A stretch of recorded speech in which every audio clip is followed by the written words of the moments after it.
Mini blog చూసేయండి. అక్కడ జాతర ఎలా ఉంటుందో మీకు చూపిస్తాం. ఈరోజు కార్తీక పూర్ణం సందర్భంగా చాలా అంటే చాలా రష్ ఉంటుంది. అండ్ అక్కడ ఫుడ్ స్వాములు ఉంటారు, మొత్తం వెజ్జే, నాన్ వెజ్. చాలా పవిత్రమైన దేవుడు. అక్కడ వాటర్ ఫాల్, దాని గురించి నేను తర్వాత చెప్తా. అక్కడికి వెళ్ళిన తర్వాత అక్కడ వాటర్ ఫాల్ ఉంటుంది, అక్కడ స్నానం చేసుకొని దేవుడి దగ్గరికి దర్శనం చేసుకోవాలి. ఓకే, మరి స్టే ట్యూన్.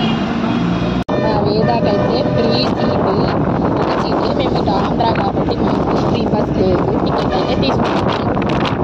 ఓకే మరి బాయ్ బాయ్ బాయ్. వాళ్ళ గుడ్ డాడీ అయితే అక్కడ కూర్చుండు, నేను వేద అయితే ఇక్కడ లాస్ట్ సీట్ కూర్చున్నాం. వేద నేను ఇక్కడ లాస్ట్ సీట్లో కూర్చున్నా. ఓకే మరి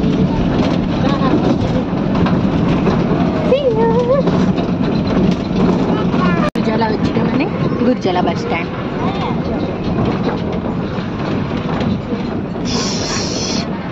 బస్ అయితే స్టాప్ అయింది. మేమైతే గుర్జాలకి రీచ్ అయినాం. షోన్కుట్లి అంటుండే ఆయన.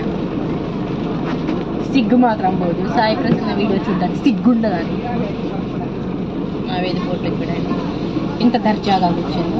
మామ తింటావా వేదమ్మ? హాయ్ చెప్పు వేదు.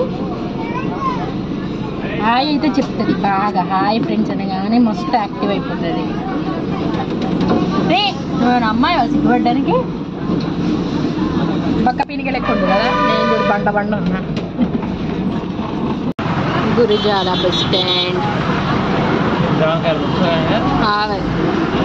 यार लेला वैसे फ्रेश ही मामा, ऑर्गेनिक फ्रेश ही. సిటీకి వెళ్ళిన తర్వాతకి పల్లెటూరు విలువ ఎంతో తెలుస్తుంది. పల్లెటూరులో ఉన్న రోజులు అబ్బా ఇక్కడ ఏంది అనిపిస్తుంది. సిటీకి వెళ్ళినాక అయ్యో అన్నీ మిస్ అయ్యి అసలు వాల్యూ ఏంటో తెలుస్తుంది. సిటీ వాల్యూ ఏంటో, పల్లెటూరు వాల్యూ ఏంటో సిటీకి వెళ్ళినాక తెలుస్తుంది.